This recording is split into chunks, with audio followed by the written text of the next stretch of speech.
Right, okay. I'm going to introduce Erica, our guest moderator for today, and then she will introduce the rest of the panel. So, Erica Lay, many of you locals will know who she is, but she's worked in international yacht recruitment since 2007, launching her own successful agency, El Crew Co. in 2023, with a network of clients that spans far beyond Palma. So qualified in various aspects of psychology, counseling and coaching, Erica is also a regular writer for a variety of yachting publications and a forthright commentator on all aspects of working on yachts. She's also a prolific social media user, styling herself as the honest crew agent.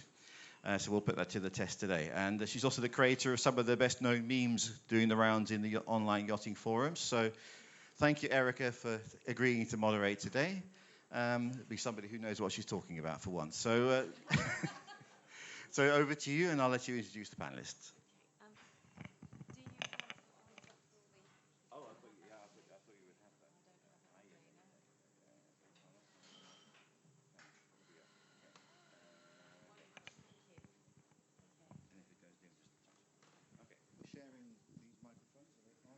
Morning, everyone.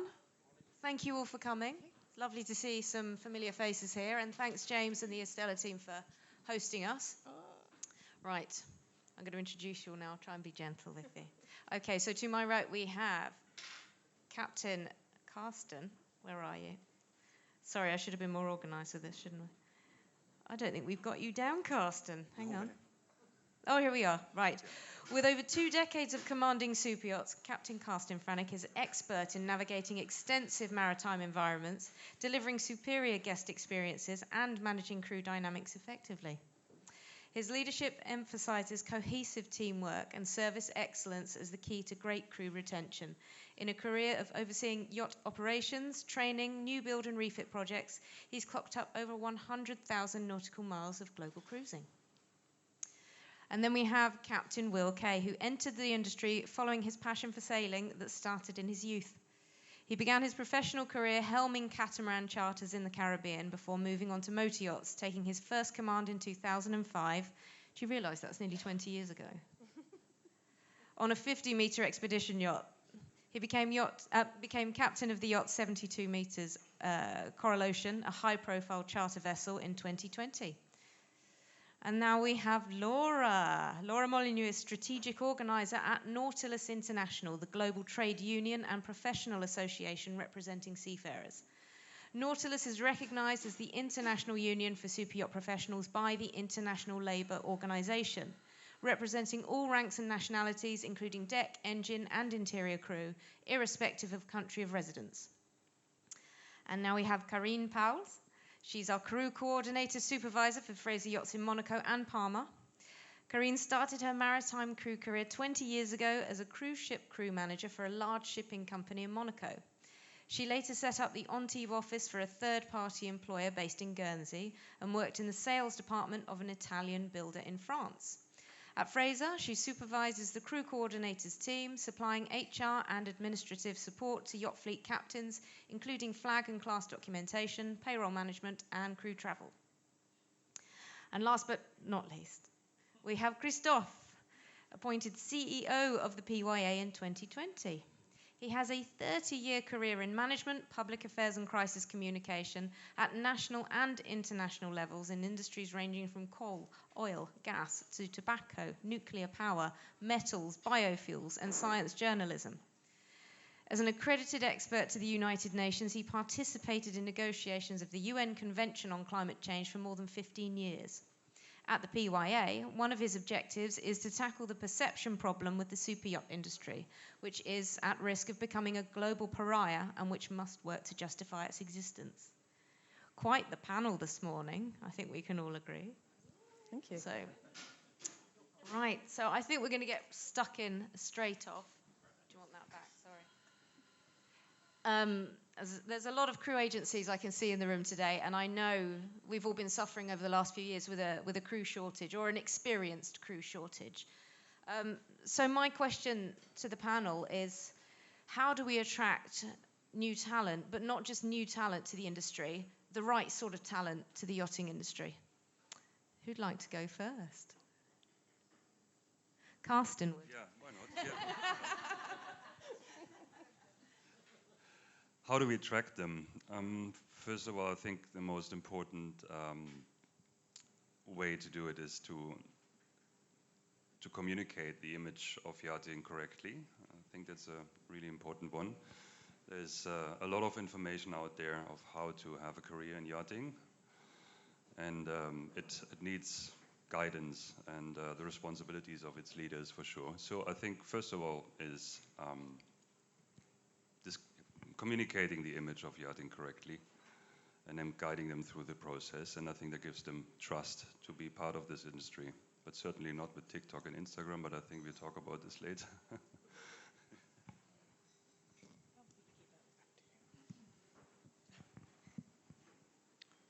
Yeah, thanks, Carsten. I think we face a big challenge with some of that in terms of the image that we portray as an industry and the image that the new crew are being given of our industry when they sign up for training programs, basic STCW and all the other basic training that junior crew come through. So one of the biggest challenges we face with the new crew, the green crew, the junior crew, is that perception and that image of the industry. They think they're coming for the glitz and the glamour, but the reality is that it's an extremely hard job, that they work long hours. And that's something that we need to work on and work out how to change that expectation. The selling point of our industry of bringing these new people in, and yeah, attracting a higher caliber of crew member. I'm more of a question than an answer, but you've got a lot of people in the industry already.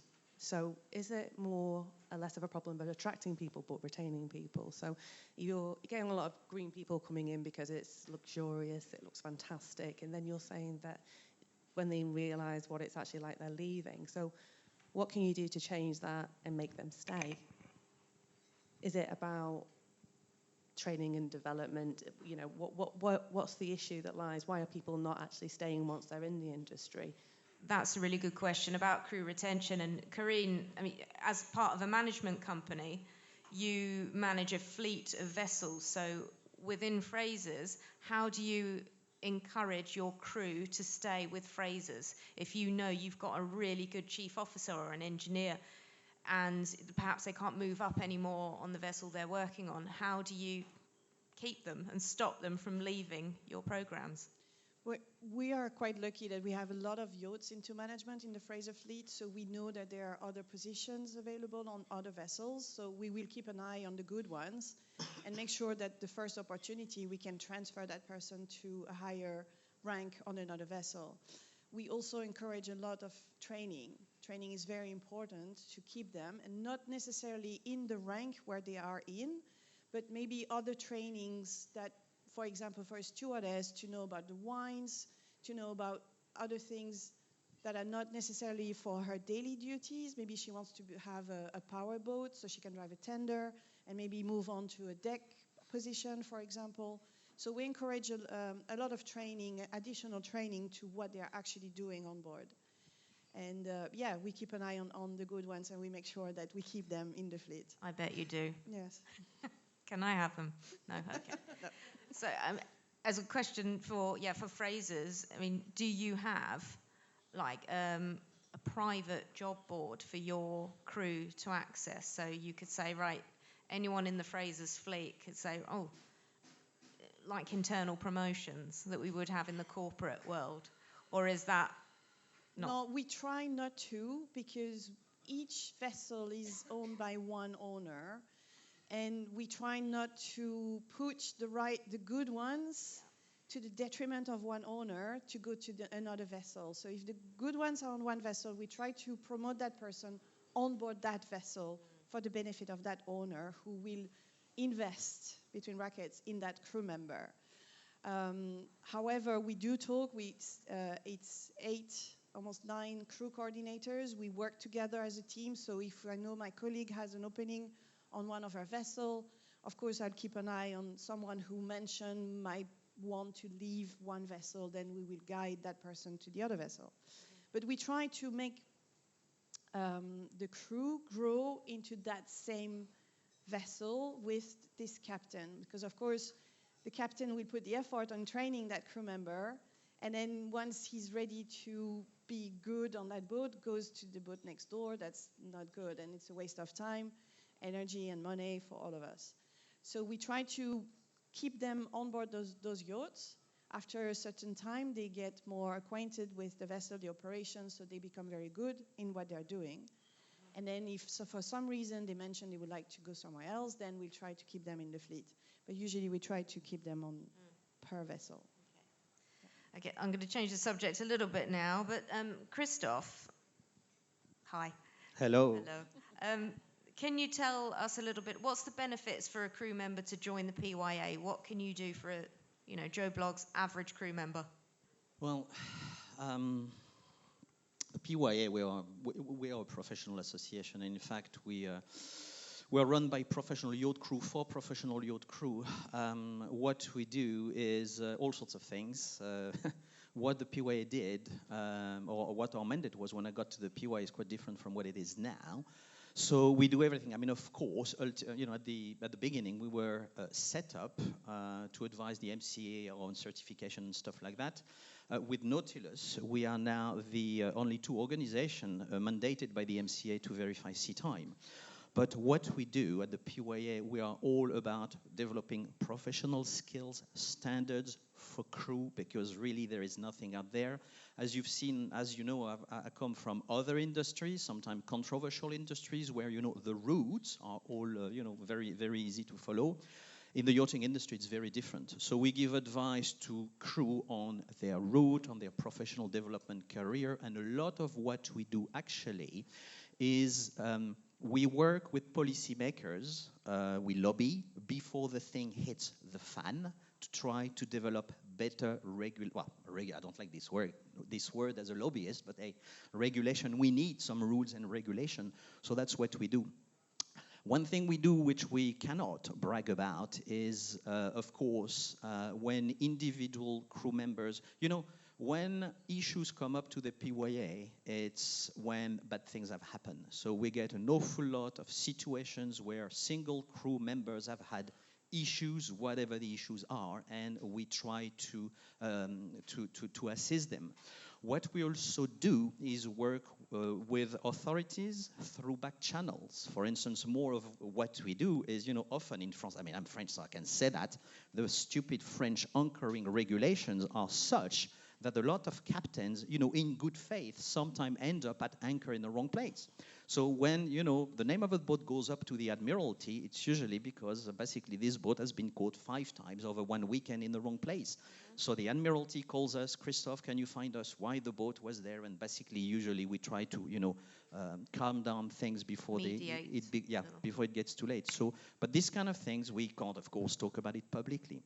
But we will do at the PYA whatever is necessary, whatever the crew require. We are run by yacht crew for your yacht crew. And if you give me a microphone, as you know, I'll never let go. I'm butting in. I was going to say, so for example, if somebody's experiencing something on board as a crew member and perhaps they've gone through the channels on board for reporting it and they feel that there's nowhere to turn, they can turn to the PYA. Absolutely. And in fact, whenever somebody calls, we don't ask them, are you a bloody PYA member? When a crew is in distress, we just help and try everything we can. And, during the oligarch thing, the number of calls we had from crew saying, look, my boat just sailed. I don't know where we are going. It might well be that my UBO might be a Russian or whatever. What shall I do? And the problem sometimes we encounter, and I'm pretty sure the same with you at Nautilus, is just horrendous compared to the other industries where I come from. And, and I'm going to stop here. You get CEOs of transnational corporations who have HR standards, CSR standards, all sorts of standards coming out of their ears in their companies. When they set foot on the boat, it all goes through the window. And this is the kind of thing that I didn't know we'd have to fight for. But we do. Well, yeah, and that leads me to a question for you, Laura. Hi.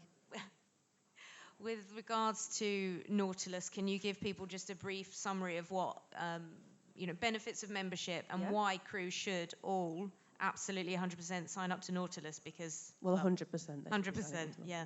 I mean, tell I'm on obviously, board. like Christophe says, the PYA and Nautilus are similar in some many ways. So advice, guidance, arbitration, representation to any seafarer that comes to us with a problem, because that's the only time that they do, is what we will provide them with. If they're already a member at that point, then they will get some additional support that they may ultimately end up needing. So in excess of the arbitration and advice and guidance would be perhaps legal representation for recovery of unpaid wages or contractual disputes. There's also certificates of competency protection. So if that's downgraded or lost as a result of a maritime accident or incident, you'll get legal representation.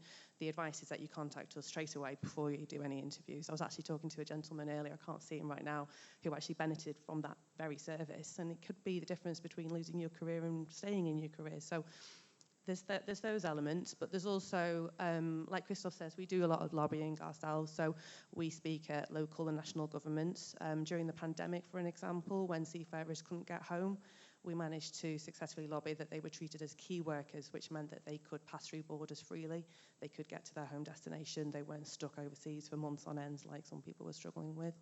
And then we also have a voice for the seafarers. So we sit on international bodies, we sit on tripartite agreements. So we have someone who is on the ILO tripartite agreement. We have someone who's on the working group with the ILO, with the IMO.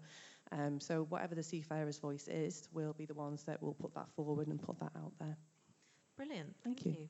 And have you seen memberships increase in recent years? Yes.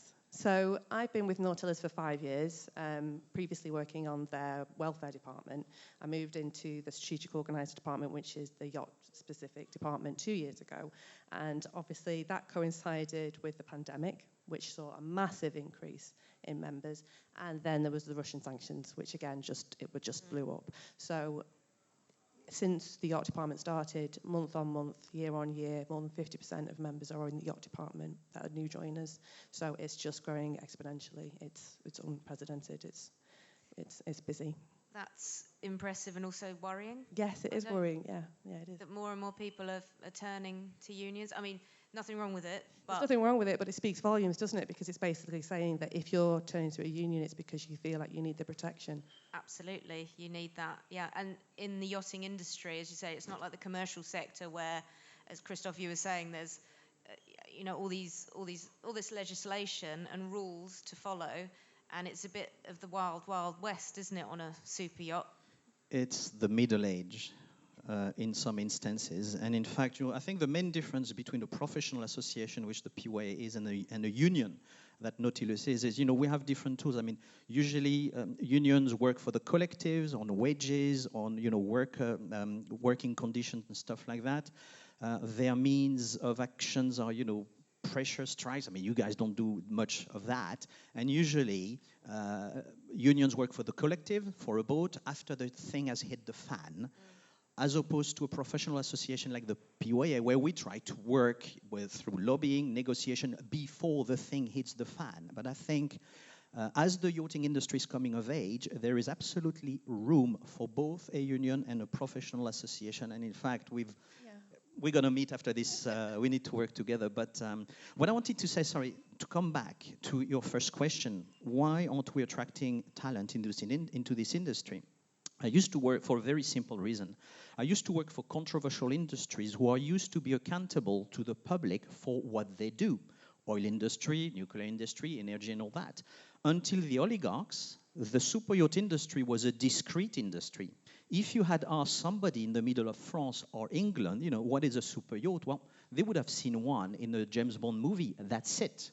Since the oligarch thingy, super yachts are now on the front page of the BBC and the FT. And I want to be in a situation where one day, in a business school, somebody, might say, well, I don't want to work for Unilever. I don't want to work for Google. I want to work for the super yacht industry.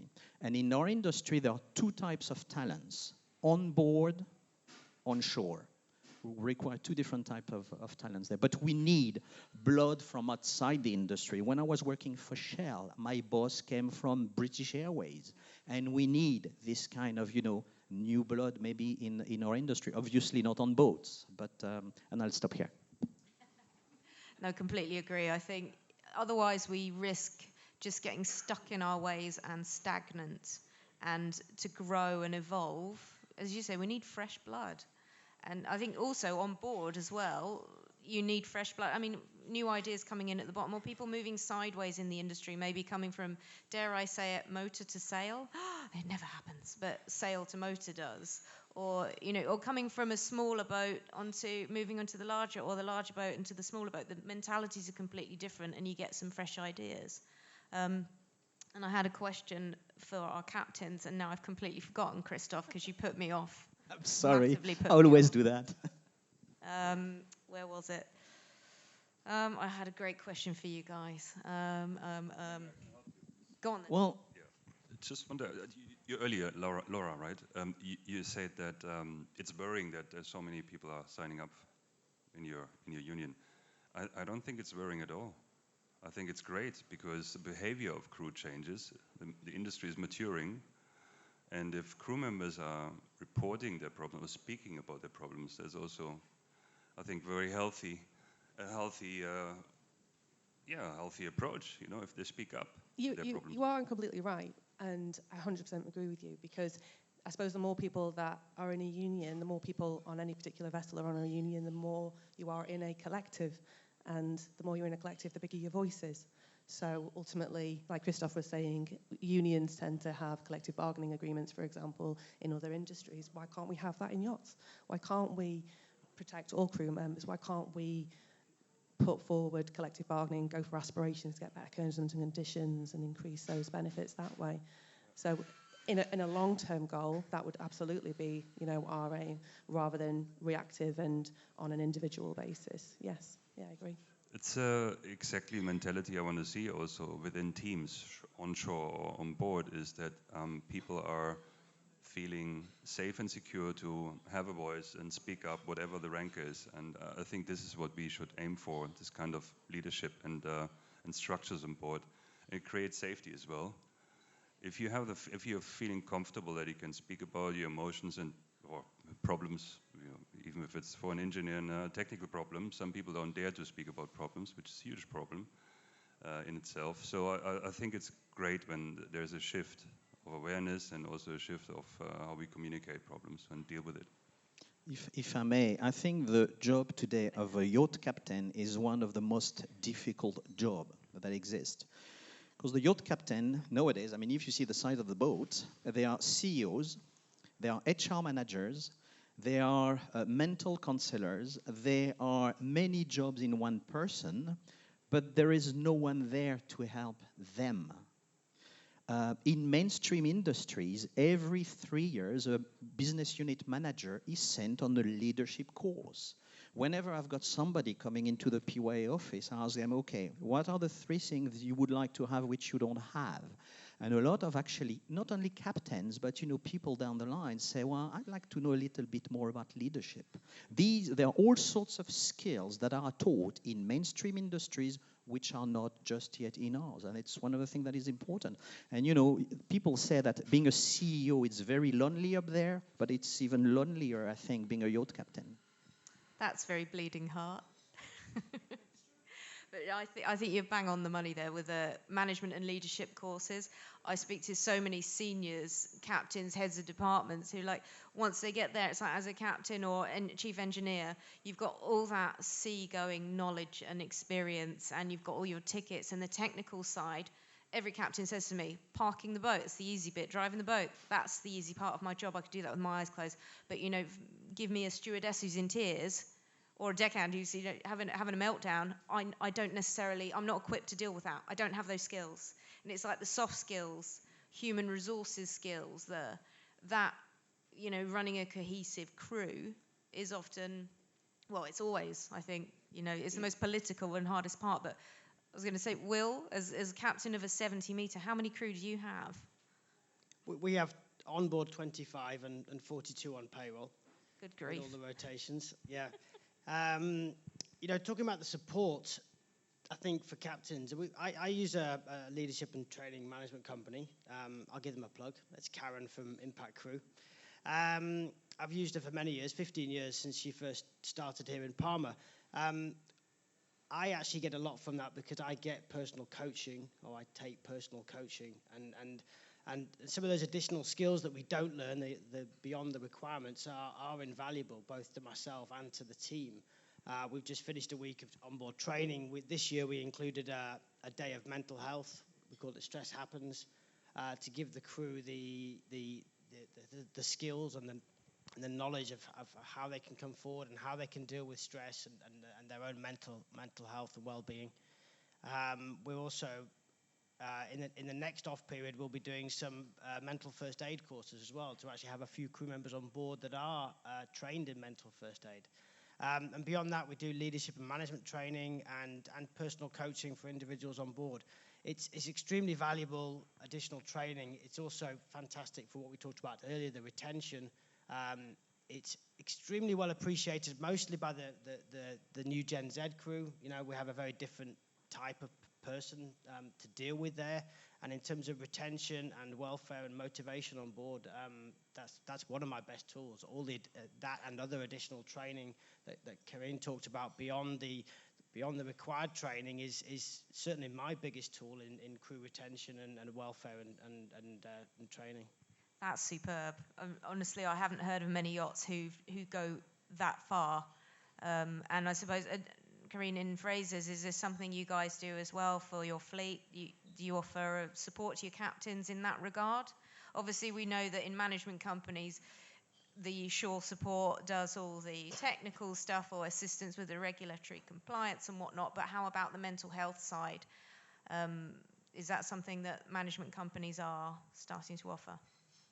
We are getting there. It's the beginning, I would say. Mental health has become more and more the front line, the front page. We're facing a lot of issues, whether a yacht sailing through a storm and the crew members are totally devastated and got so scared that they don't want to sail anymore, for example, and things like that. So we are there for sure. As a management company, there's a DPA phone number that they can call 24/7, an email address where they can contact us anytime, and we will reply. We are there to give them any sort of support. We go on board, we do interviews one-to-one, we make phone calls, we make sure that everybody's safe, first of all, and we address the matter. But to prevent that, yes, again, we need more training, and for a course like you do, this is great that you do mental health first aid course. This is amazing. And we are starting to implement that throughout the fleet. Also, it's a question of time. Sometimes we have vessels that are only operating during the summer. So when it's time to actually crew the boat, then it's already the first charter coming up. So maybe they don't really have the time. And then the crew, they leave during the winter, and then they go on vacation. And maybe they don't really want to be trained during their vacation. So there's some adjustments to make there. For permanent crew, we encourage them to take any and all training possible out there, yes. Timing is a huge challenge, and it has been for us, even though we've taken the winter in our 30-year survey. That's about having an owner that gives you the resources. You know, I of the team members that I've had to take on, since the winter, because we haven't been fully crewed for the winter. We took them on deliberately early for that training, and not just the week that I talked about. We've done 3 days of fire training on board. Next week we've got 3 days of medical training on board, and it takes a huge amount of time and effort from the crew to give up that time. But it also means I need to be able to dedicate a huge amount of the crew's time to onboard training, which again comes down to the owner paying not just for the training but also for the time for the crew. So yeah, a huge challenge in terms of and a crew that. The crew have to embrace it as well. It's difficult, everyone's busy, there's lots of stuff going on board, but they have to embrace it and be there for the training and not running off doing other stuff. Yeah, it's with the 20 years I'm in the industry, I've seen that the management styles have changed on board and ashore, but the use of the yacht hasn't. I mean, there's still this, the perception of the guests, charter or private, obviously how you use a yacht and how do you have your holidays in the most luxurious way. But I think it's also, I really, as a captain or crew, would address this to the very powerful yacht management companies to also communicate that with the owner. I know you do, and we all, as you can see, do a great effort to make things better every day, but we really need to see that we can somehow, in the most diplomatic way, educate the client. And it's huge. Also with training budgets. I mean, you know, if you have a great intention to train your crew, you need a budget for this as well. And you need to, as Will said, you know, designated time for it. And that's, you know, basically your routine is like a Formula One team. So we basically think as a Formula One team manager, and aiming really high. So really what I wanted to say is that we have to, of course, talk to client as well and make them aware to change their shift of awareness as well. So management companies, obviously we all know the big ones, and I think because they're more in the public eye in the industry, they're making more noise, which is great. We're seeing more stuff about mental health on board, looking after crew welfare. What about, because it's an unregulated industry, I could set up as a yacht management company tomorrow if I wanted. I'm not going to, just to put that out there. But, you know, so, but literally anyone could, and, you know, you can get clients however you want to get them. But how do we regulate? Is there any way? Is it even possible to regulate these, you know, other management companies who perhaps have another motive or perhaps aren't giving advice that the rest of us are giving? It's a very good question you are asking, because I think the yachting industry, we are in a good position. As I was saying yesterday, I spent my life as a lobbyist for companies pushing away regulation. In many ways, the super yacht industry is indeed unregulated somehow. And I have the example of, at the PYA, we often hear about, you know, not management companies, but crew placement companies. You know, a man and his dog or somebody just set themselves up as a recruitment company, and we get some kind of, like, you know, recruiting things with words that are just not only morally wrong, but probably legally wrong as well. So, and there is already an initiative happening, but this is also something we want to do, and we're starting doing at the PYA, getting crew agencies together to put together a charter, terms of reference on what it is to be a bona fide recruitment company. Because we're still seeing too many people getting jobs from Facebook, from WhatsApp groups and stuff like that. I mean, you know, this is just crazy. It doesn't look professional enough. So again, we are in a good position to be writing up ourselves, our standards in this industry, which is much better than having them imposed on us by authorities, government and stuff like that. But we need to do it for crew agencies, trainings, whatever. And the last thing I'd like to say is, indeed, in this industry, again, compared to others, the mandatory training is so small. You know, it's just very minimum. And again, a lot lies on those guys and the management companies to catch up, to do the catching up, because we need highly professional and trained crew to operate those boats.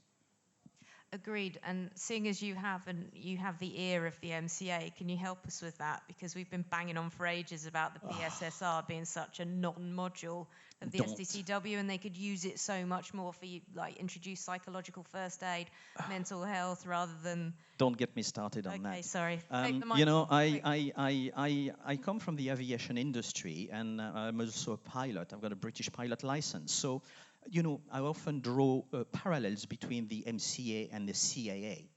And, you know, first there were boats, and then when airplanes happened, you know, we pilots and the airplane industry looked at boats for certification of aircraft and training of crew. And basically it all started in the aviation from the maritime sector. But then aviation kept, you know, moving forward, whereas in so many ways, maritime, and especially our sector, got left behind. And, you know, I wish, you know, the MCA, they are really willing to help, but they have no means at all compared to the CAA, for instance. And thank God for them. They've got Nautilus and the PYA basically doing the sea time and, you know, going through the stuff. But it's an everyday, I wouldn't say battle, because we have daily contact with the MCA, but indeed, it's the MCA. Is there anyone from the MC? Oh, I'm being recorded, so I'm going to get fired. But in many ways, and it's not their fault, the MCA is a bit like a super tanker. Between the moment when you turn the wheel and the boat turns, it takes ages, but we're going to get there. And again, we are lucky that they are working with us. We have a good ear with the MCA. Do you think the MCA would benefit from perhaps asking more industry professionals for feedback to create courses, for example?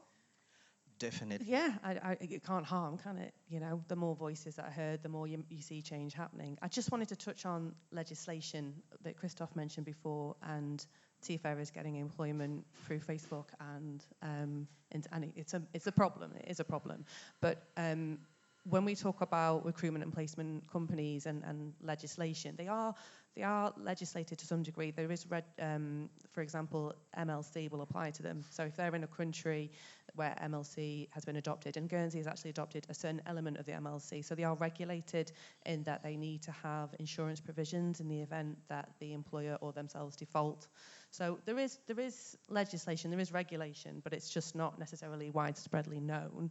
And it won't always apply in every circumstance if you're on if you're not going on an MLC contract, or if you're not going through a recruitment and placement company that's adopted or ratified the code, then yeah, you're going to have problems. I've got something controversial to say about MLC agents. Go for it. Once you get your MLC certificate, then what happens?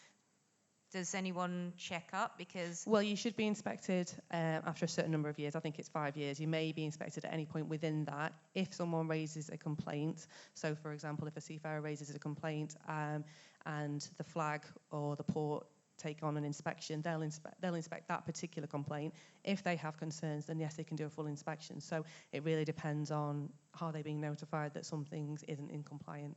Okay, that's from the cruise side. But let's say I'm the master of a 50 meter, and I've contacted an agent that's MLC compliant, and they've given me a crew member, and then I've heard from someone else that all the references that they've given me are not they're fake or whatever, that they haven't been properly background checked. Good one. Well, I'm just going to say it, the longer you're in the industry, the more contacts you have, and I think everyone in this room can agree on that. You know people who know people, and if a brand new MLC agent sets up tomorrow and contacts someone and they're like, yeah, they were fine. They're like, oh, great reference. And then someone else who perhaps knows them a bit better says, hey, that person, what can you tell me? Like, oh my God, nearly sunk the boat. Yeah, run away. Gets drunk on duty. And other things will come out. Obviously, the MLC agent said, oh, but I checked. But did they check enough? Did they do enough? I'm just not sure how MLC... I don't think it works. There you go, I'm going to say it. I don't think it works. Well, okay, no, one thing, going a bit bigger than that, we are seeing at the PYA more and more fake certificates. You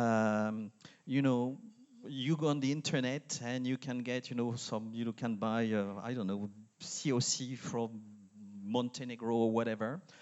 We've heard about some stuff from Marshall Islands. We have also heard of people cheating on their exams and stuff like that. And there again, in other industries, these people would be banned for life from working in this industry. But here, when we hear about a fake certificate, that pisses me off. And, I call the flag admin and say, well, there's nothing we can do. And then it's something we need. So maybe we need to activate you guys, down the streets or whatever. But it's an issue that we have, again, to solve. And yeah, word of mouth is still, king. The way we work, so Fraser, we are partner with the Crew Network, which is a recruitment agency. There are two ways to check resumes. Reference check. So an applicant, a deckhand who's looking for a job will list a certain number of captains that we can call up. Those are references, and 99% they will be positive references because it was fine when they worked on board. So there will not be anything negative. What we do in parallel to that is actual background check, that we always know someone who was on board that boat at that time.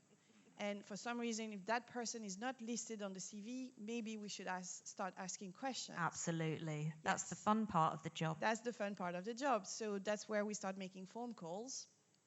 And that's where we could discover things where the guy was not a bosun, but just a deckhand, for example, and things like that. So we work a lot this way. But it's true, the little issue we have is the MLC does not allow us to have a blacklist. So when we know a crew member did not behave and was dismissed for stealing on board, for example, the next person who's going to hire that guy doesn't know, because there's no place where we can write down this person has been stealing, was dismissed from his boat because he stole. So this is a little issue. We could find them in background checks, but sometimes we don't call the right person, or the manager who was working for that company is no longer there, and it happened 5 years ago. So it's very difficult to trace those behavior and to actually have a clear picture of the candidate. I agree, and I think sometimes you see somebody's working on a boat and you think, oh my God, how are they still in the industry? When you know what they've done before, Yes. and before that, and before that, and people don't. And also when captains are told you've got to hire without using an agency, you do it yourself, in addition to your other job, which is obviously very important, running that multi-million-pound vessel. You've then got to try and find time to do recruitment and do a load of background checks and reference checks. And a lot of captains or heads of departments don't have the time to do that. So perhaps it's not done, as well as it could be by if it was outsourced. I'm totally plugging agencies here, I am. Got to do it. But, on yachts, we outsource so much. Why recently have people stopped outsourcing to recruitment agents, when these are the people who will be responsible for running your multi-million-dollar vessel? It baffles me a bit. You wouldn't pull into port needing, some new engine parts and then go, yeah, what's the cheapest? I hope. But, why cut costs on crew? I feel like in the last few years, the emphasis on crew and looking after crew is almost kind of gone downhill, instead of we really should be looking after people and the people of our future. We've got captains here on larger vessels who've got support, hopefully behind the scenes, and management companies. But it does seem that there's other agents and other nefarious people at work who are trying to nah, don't pay them. Nah, get the cheap ones. So, who wants to answer this one? How can we overcome that? Give me an answer. If you have a few CVs on your desk, from whatever source that comes, reliable or not reliable, I think it's also up to oneself of how you deal with this. And I think a video call is a good start, a longer video call before you start appointing someone, of course, even for a trial period. But I definitely changed my behavior and how I recruited, because I realized I ran into a lot of problems by making a decision too quick. And yes, you have to make a decision at one stage, but my recruitment has changed. The way I recruited has changed. So I took my time, really, and it helped. It really helped. Yeah, across the industry, we have a varying range of owners, and I've worked for the ones that will not allow any crew agents to ones that allow it and see the value.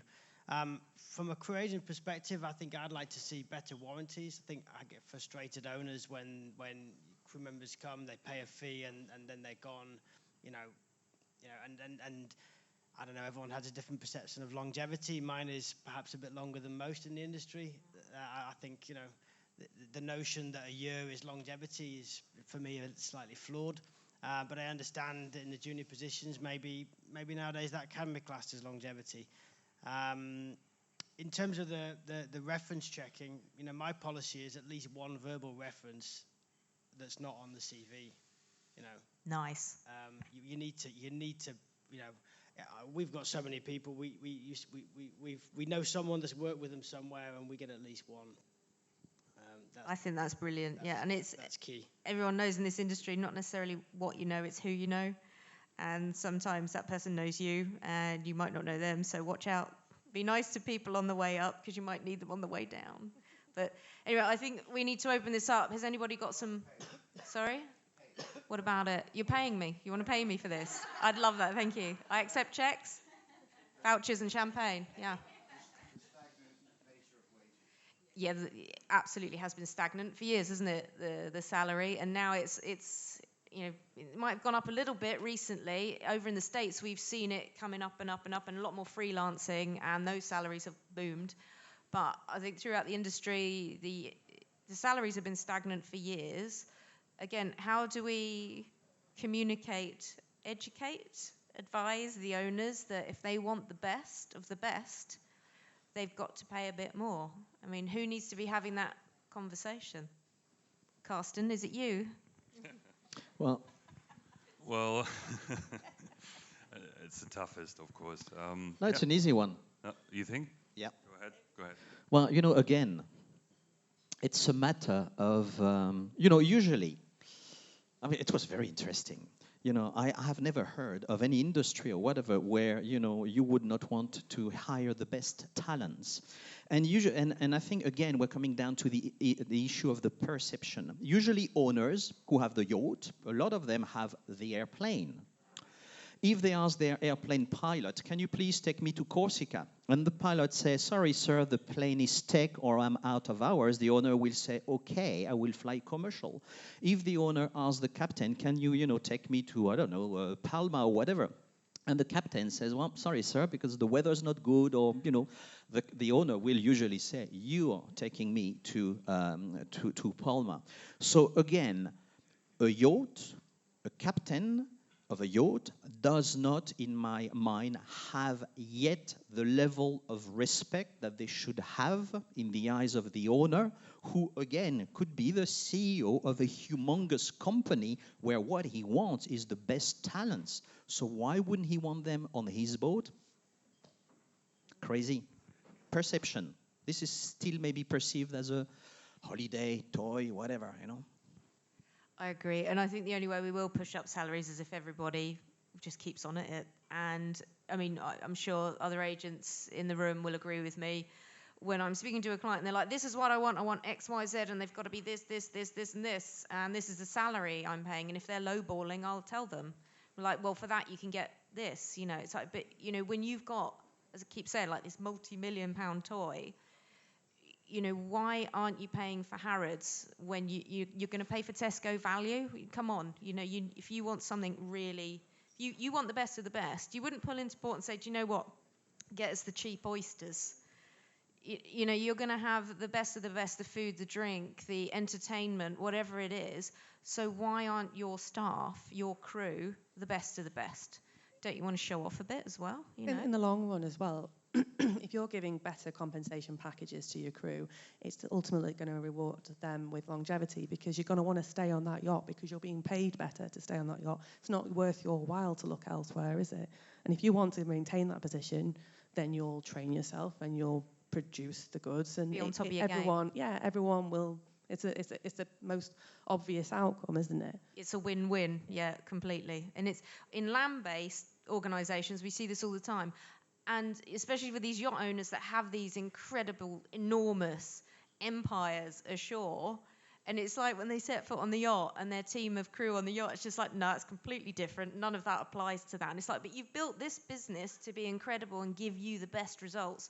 You could get the best results from your crew if you just treat them with the same respect and give them the same benefits, you know? But something gets lost in translation. Well, perhaps this is a role for the PYA and for Nautilus to represent crew as a body of workers who are not just freelancers, but actually really skilled professionals that can look after you and your guests in a way that is currently not available. Shall we open up for some questions? Yes, please. You up for that? Any questions, anyone?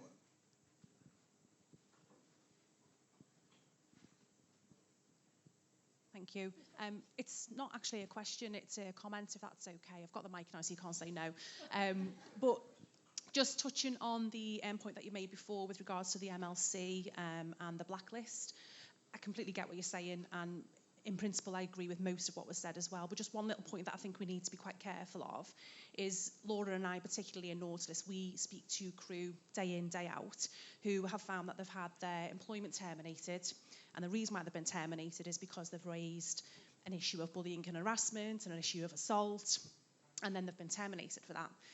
The difficulty we've got is that there can then be the risk of a situation where they are then blacklisted as a troublemaker or an issue on board. And we have to be careful that there's got to be that balance. I agree with what you're saying. I think there's got to be better procedures in place for background checks. Again, that kind of goes to the issue of the bullying and harassment and the assault issues that can come up. But there's just got to be that care as well, I think, that we're not having crew who are being treated as blacklisted simply because they've raised an issue on board, which they're quite entitled can't have to do. active reprisal because people are speaking up. That's the concern, isn't it? Yeah. Completely agree. And I know a number of crew in the industry who've been frightened to speak up on issues that have happened on board 100% because of that, because they're frightened of their reputation being sullied and that they won't get a future job. It's easier just to leave, is what they say. Yes, and then unfortunately it could happen to someone else after them. Hi all, Carlos Acosta from Marine Nanotech. I have been hearing a lot of things in regarding of the crew, right? But I think it's also a way to understand that the world has changed, right? So the approach that we have from 40 years ago, 20 years ago doesn't apply now. So we're talking about millennials, we're talking about Gen Zs. So in the same way that you are looking for a new kind of profile, also you have to acknowledge that it's necessary to make a new approach and change the mindset about what the industry represents. Before we have people that were so happy to be in a job 30 years, 40 years and get retired and get a pension. And now we are looking at a different generation that are thinking about how I'm going to get fun in this job, and then 3, 4 years later. So I think it's try to reimagine how the new way of sourcing talent, and instead of retaining the talent, make them have a purpose or community. I think this is key. I don't know how you can manage to send first these people, they're going to be in a super new industry. Like I think it was Kristen that said, I want that people just get in love with the idea to work in a superjet industry, right? In the same way that Google, Facebook, or whatever. But in order to go that, how you can manage to just, put everything together in a puzzle that the owners, yacht industry, yacht management could do that. I think this is a good way to understand how you can, get together like in this event, right? Yeah, I think as an industry we do need to adapt, but I mean, we've done it before. 20 years ago, I mean, how many times do you hear that, when I was a boy, when I was a young lad? And it's like, yeah, it was different then, and it's different now, and it will be different in 10 years. Every generation that comes through, I think it's important for us to keep an open mind and, not bash them, which happens a lot, but actually listen and think, well, let's take the best of this. What can we learn from these people? But, I mean, you guys as captains, you must be seeing this, as you mentioned it, Will, Gen Z coming in. It's like, I think they've opened our eyes a bit to the importance of mental health on board, and they've made it an open and honest conversation, whereas before it was like, someone's having mental health issues, let them off at the next port. And that was it. Just get rid of them. But now it's being discussed openly. I mean, what do you guys think about that? Well, for me as a male individual, it helped me to certainly approach this whole topic of dealing with humans in my environment in a more receptive and intuitive way, like in a female way. And it, enables you to also give people a chance to grow in their individual way, because we're all different and we have different strengths and weaknesses, and they need to be managed and supported. And if someone messes up and does a mistake, how do you deal with that? That's a great potential for everyone on board, first of all, to learn from that, including the captain. We do mistakes as well. But it's the way how you treat people, and how you want to be treated. So it's actually quite simple, So I don't understand so many others. They have so many problems, and I think if you open up, and if you're supportive, and I would say instill an egoless approach to the whole thing, then you have less trouble. Anyone else? Any more questions? This is your chance before they disappear. The one at the front. I'm coming. No, I'm coming. Keep you running about. I think one of the issues that's been brought up is recruitment and the type of people that are coming into the industry. And I think possibly a lot of that is through social media, through TV programs, below decks. And I think that you're probably attracting a different type of people. And maybe that's something that needs to be addressed. So I think, a real insight into the industry. Sorry, I've got a bit of a bad throat. I think that's possibly a way to go, so that It's a good point. they know what they're coming into. Yeah, I mean, I don't ever watch Below Deck. I've never seen an episode of it. I know some of my colleagues have, but I chose not to because I didn't know if it would give a true reflection or not, and I didn't want it to affect my view of what goes on board. I've got a vision in my head, and that's what I stick with. But we visit UKSA, for example, which is a sailing school in the Isle of Wight, and they have a cadetship for super yacht crew. We visit them every year. We give a presentation. We see what they do, the training that goes into them. They get experience. They go on the water. They get the ongoing support. They know exactly what they're going into. They're not entering the industry, hopefully, based on an episode of Below Deck, because I don't think that would be a fair representation, or I don't think that would be a fair representation of what goes on at sea in the majority of cases. But it's an interesting how to go about it. That's if you pass that over.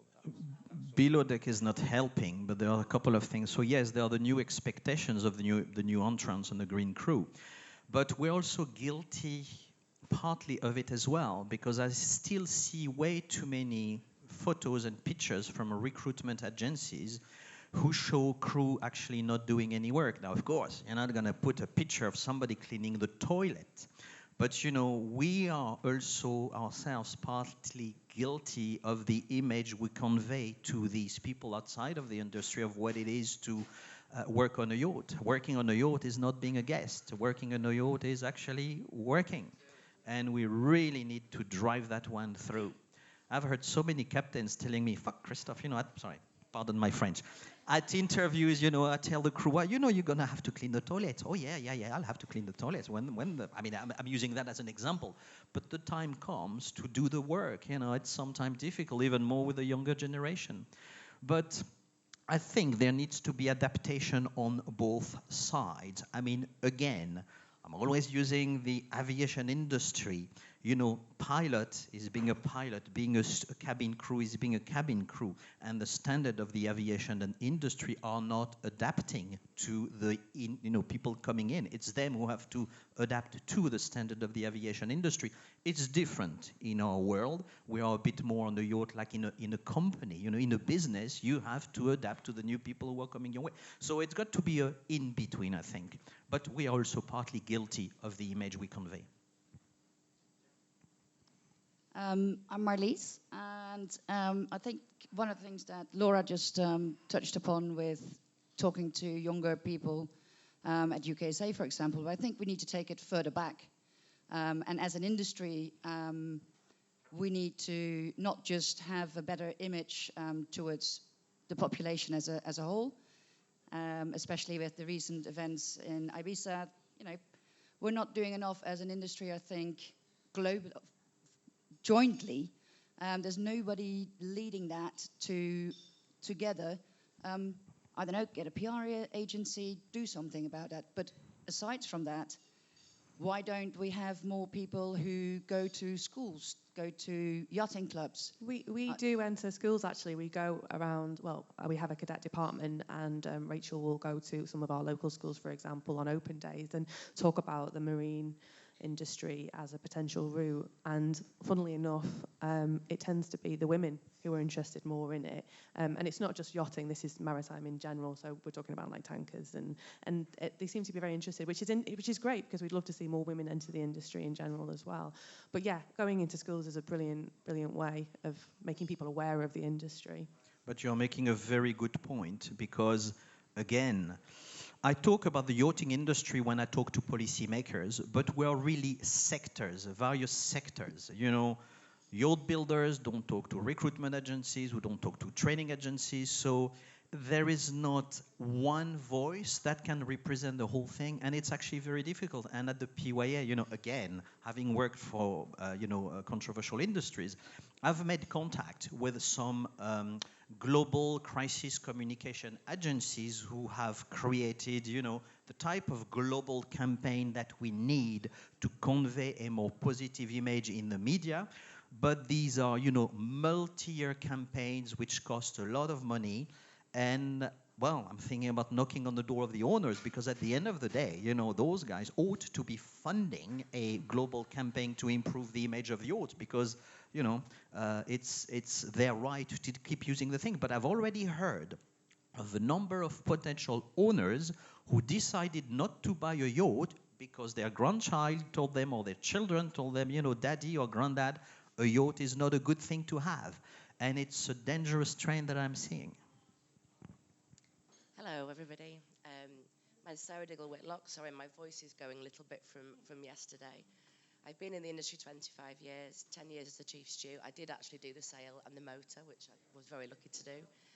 And I've been training with Ayame and Guest for, training 18 years, but qualified for 10. And Joey Mean, who I'm sure you all know, asked me last year to create a course that was for anybody in any department, to address the fact that I think the biggest problem is people are coming into the industry not knowing the expectations, not knowing the standards of what's expected of them. So I said yes, and I started it in March. I finished it in October. It took me a very long time, which is the flyer that I've been asking you to have a look at. And I think that this will address a lot of the problems for entry-level crew.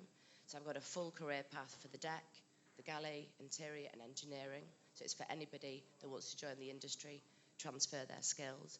Obviously, I've been in the industry for a long time, 25 years, got contacts, and you can see from the things that I cover, a bit closer, the things that I cover, it's £199, and we all know how expensive it can be to do courses.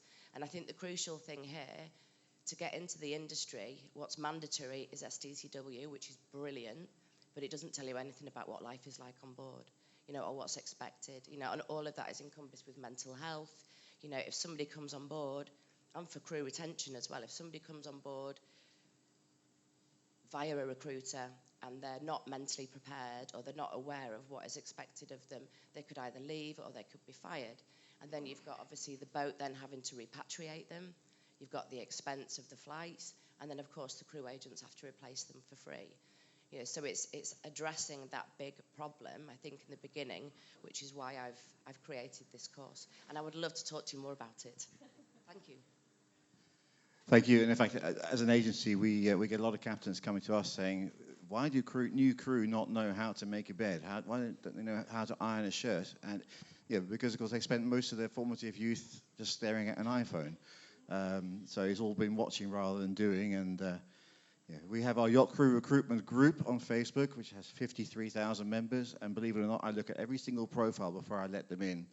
Now, if I look at some of the wannabe Instagram sort of superstars, thinking, you're not going to want to clean somebody's toilet every single day. You're not. So anyway, there's definitely a problem with expectation in the industry. So thank you for doing that. And I'll have a look later. In terms of what Christophe touched on, Daddy, Grandpa, it's not a good thing to have a super yacht because it's a diesel guzzling thing. We're actually here tomorrow talking about fuel and the future of fuel, which may sound totally technical, but one of the panelists, actually, they are rolling out hydrogen stations already in Italy. 30 marinas signed up and powering a hydrogen-powered tender at the America's Cup. So it's going to be quite a high-level conversation generally about where we are and where we're going. So I think we're going to wrap it up for today. So we're here tomorrow. Please come. In the meantime, thank you to our panelists and our ace moderator, Erica, Carsten, Will, Laura, Karine, Christophe, thank you, and thank you all for coming. And we'll see you here tomorrow and otherwise next year.